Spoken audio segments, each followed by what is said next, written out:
WhatsApp guys. तो आज के इस वीडियो में हम बात करने जा रहे हैं कि प्रोग्रामिंग लैंग्वेजेस कितने सारे हैं और उनके यूजर्स क्या हैं। So let's start. तो प्रोग्रामिंग लैंग्वेजेस टोटल दो तरह के होते हैं। एक होता है हाई लेवल प्रोग्रामिंग लैंग्वेज और एक होता है लो लेवल प्रोग्रामिंग लैंग्वेज। तो पहले हम बात करेंगे लो लेवल प्रोग्रामिंग लैंग्वेजेस के बारे में। तो जो लो लेवल प्रोग्रामिंग लैंग्वेज है वो दो टाइप्स के होते हैं।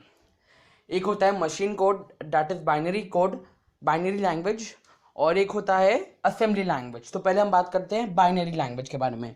तो मैंने आपको वैसे तो पिछले वीडियो में बता ही दिया है बाइनरी लैंग्वेज क्या होता है, पर मैं आपको फिर से एक बार बता देता हूँ कि बाइनरी लैंग्वेज क्या होता है। तो बाइनरी लैंग्वेज 0 और 1 की कॉम्बिनेशन से बनी हुई एक लैंग्वेज है जो एक सीपीयू को समझ में आती है।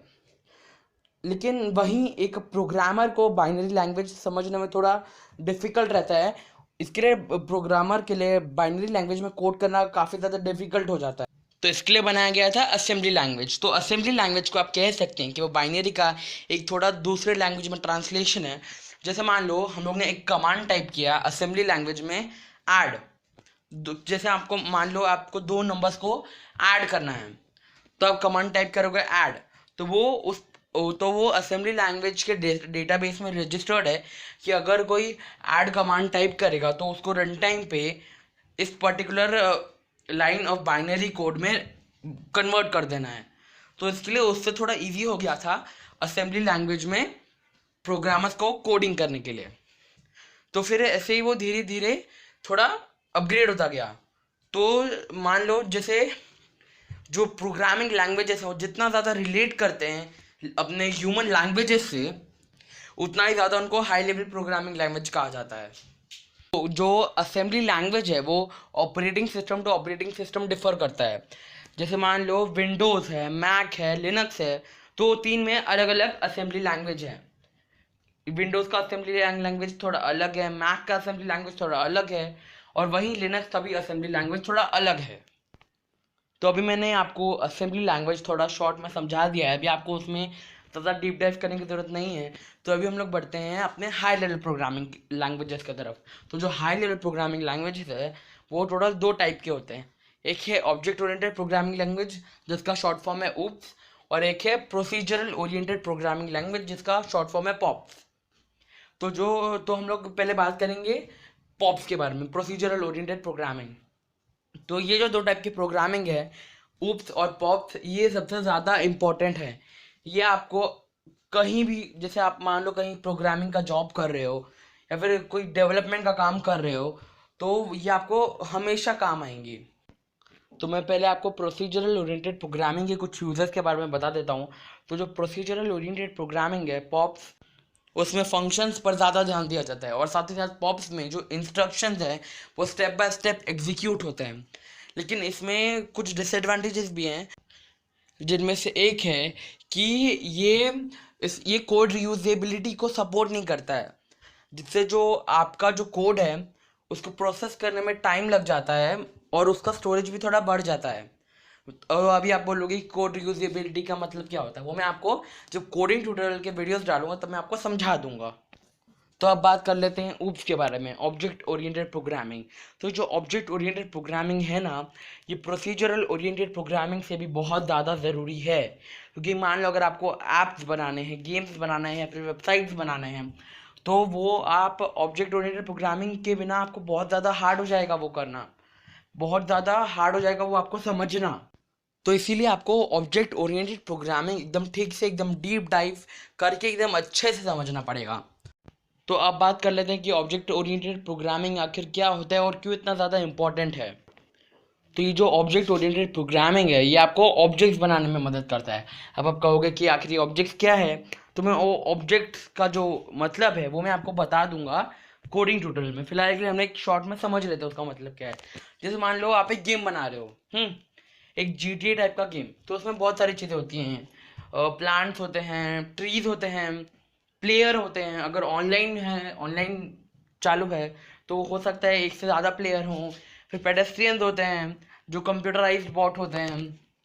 तो आप मान लो 1000 पेडेस्ट्रियन है, तो आप हर एक का कोड ऐसे टाइप तो नहीं करोगे ना।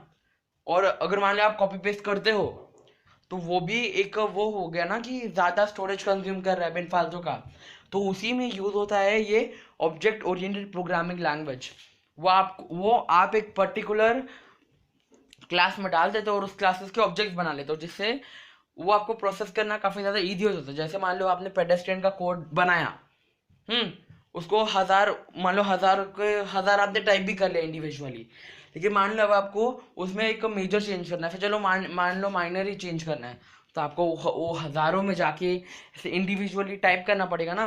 तो ये तो आपका बहुत ज़्यादा टाइम कंज्यूमिंग हो गया है ना।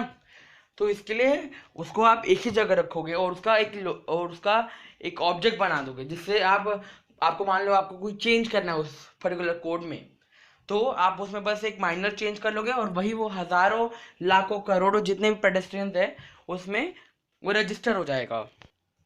तो यहाँ हमने समझ लिया कि ऑब्जेक्ट ओरिएंटेड प्रोग्रामिंग आखिर क्या होता है और क्यों यूज होता है इतना, और वो क्यों इतना ज़्यादा इम्पोर्टेंट है। तो अगर मान लो आप अभी भी नहीं समझे हैं, तो जब मैं कोडिंग ट्यूटोरियल लाऊंगा तो उसमें जब मैं आपको प्रैक्टिकली ये करके दिखाऊंगा तो आपके लिए थोड़ा ईजी हो जाएगा वो समझना।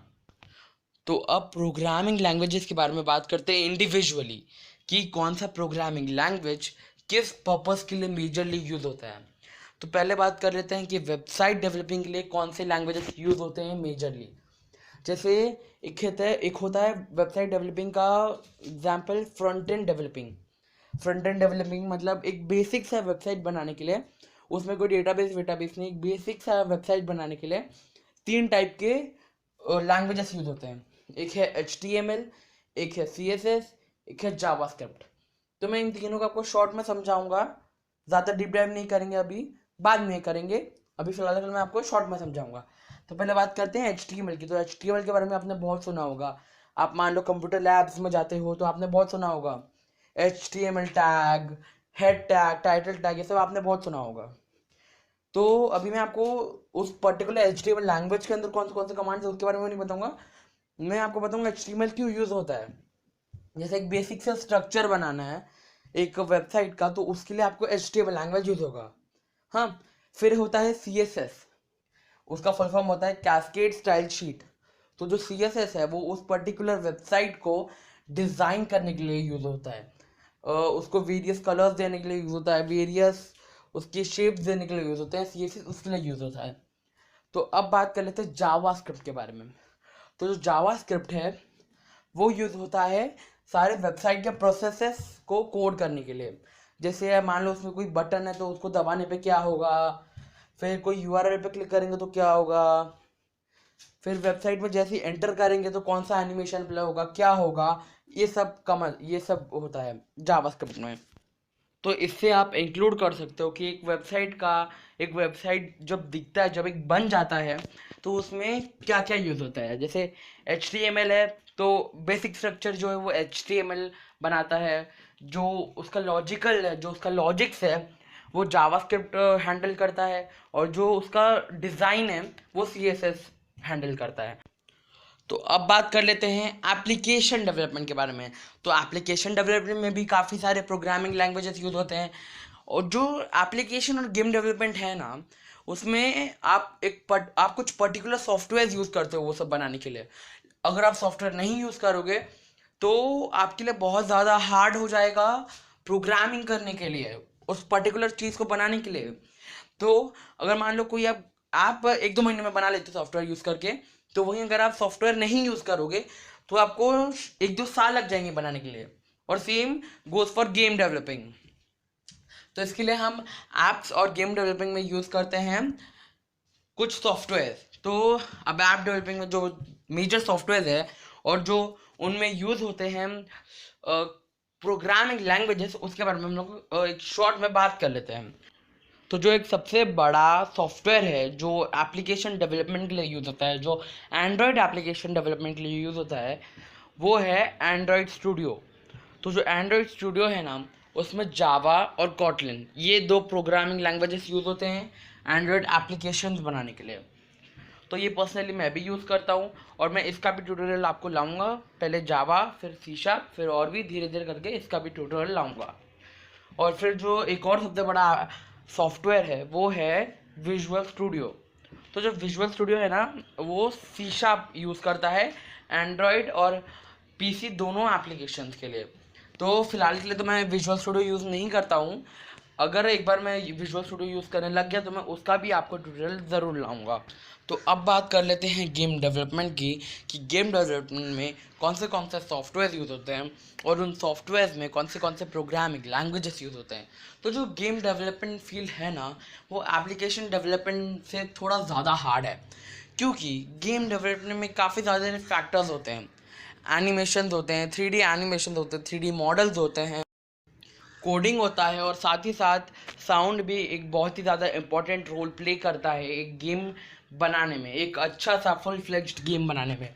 और वहीं अगर मैं एप्लीकेशन डेवलपमेंट की बात करूं, तो एप्लीकेशन डेवलपमेंट में उतना ज़्यादा हार्ड चीज़ें नहीं होती हैं। एप्लीकेशन डेवलपमेंट में कोडिंग होता है, थोड़ा सा साउंड होता है, जैसे कोई कभी कभी कोई बटन क्लिक करो या फिर कोई म्यूज़िक प्लेयर हो गया तो उसमें तो साउंड यूज़ ही होगा। तो अब मैं इसमें इतना ज़्यादा डीप डाइव नहीं करने वाला हूँ। अगर आपको इन दोनों फैक्टर्स पे वीडियो चाहिए तो मैं इसके ऊपर भी एक वीडियो लेके आ जाऊँगा, मुझे कमेंट बॉक्स में बता देना या फिर इंस्टाग्राम पे डीएम कर देना। तो जो सबसे ज़्यादा मेजर सॉफ्टवेयर है ना जो गेम डेवलपमेंट के लिए यूज़ होते हैं, वो है यूनिटी और अनरियल इंजन। जो गेम डेवलपमेंट के लिए यूज़ होता है सॉफ्टवेयर, उसको गेम इंजन बोलते हैं। तो जो स्टार्टर्स होते हैं ना, जो जस्ट एंट्री किए हैं गेम डेवलपमेंट में, वो हमेशा मोस्ट प्रोबेबली यूज़ करते हैं यूनिटी, क्योंकि यूनिटी एक बहुत ही ज़्यादा सिंपल गेम इंजन है और बहुत ही ज़्यादा अच्छा गेम इंजन है बिगिनर्स के लिए। जो यूनिटी गेम इंजन है ना, उसमें सी शार्प यूज़ होता है। तो जो सी शार्प लैंग्वेज है उसके बारे में भी आपने बहुत सुना होगा। मैं आपको जस्ट ये जो जावा ट्यूटोरियल इसके बाद मैं करने वाला हूँ, उसके जस्ट बाद मैं आपको सी शार्प का भी ट्यूटोरियल लेके आ जाऊँगा, और उसके बाद मैं आपको गेम डेवलपमेंट का भी ट्यूटोरियल दूंगा। तो यहाँ तो हमने बात कर ली यूनिटी की, तो अब बात करते हैं अनरियल इंजन की। तो अनरियल इंजन भी एक बहुत ज़्यादा बड़ा गेम इंजन है, उसकी भी एक बहुत ज़्यादा वास्ट कम्युनिटी है। उसको मोस्टली कंपनीज यूज़ करती है क्योंकि वो एक बहुत अच्छा गेम इंजन है, वो एक पेड गेम इंजन। और जो पबजी गेम है ना, वो खुद अनरियल इंजन में बनाया गया है। तो यार देखो, इस वीडियो के टाइटल के हिसाब से मैंने फ़िलहाल के लिए सारे जो कि चैप्टर्स थे, जो कुछ था वो सब कवर अप कर लिया है। तो फिलहाल के लिए तो ये वीडियो ख़त्म होता है और ये वीडियो काफ़ी ज़्यादा लंबा भी हो गया है, पिछले वीडियो से डबल के आसपास हो गया है। तो अभी आप मेरे इंस्टाग्राम पे चले जाना है वीडियो को अपलोड होने के बाद, उधर पे आपको इस वीडियो से रिलेटेड क्विज मिल जाएगा, तो उससे आप प्रैक्टिस कर सकते हो कि आपको इस वीडियो से क्या क्या समझ में आया। और अगर कोई भी डाउट था तो आप मेरे से या तो कमेंट्स में पूछ सकते हो या तो मुझे इंस्टाग्राम पे भी पूछ सकते हो। तो यार बस, अगर ये वीडियो अच्छा लगा आपको तो लाइक करना, सब्सक्राइब करना और शेयर करना बिल्कुल मत भूलना। और मैं आपको मिलता हूँ अभी अपने अगले वीडियो में, तब तक के लिए गुड बाय।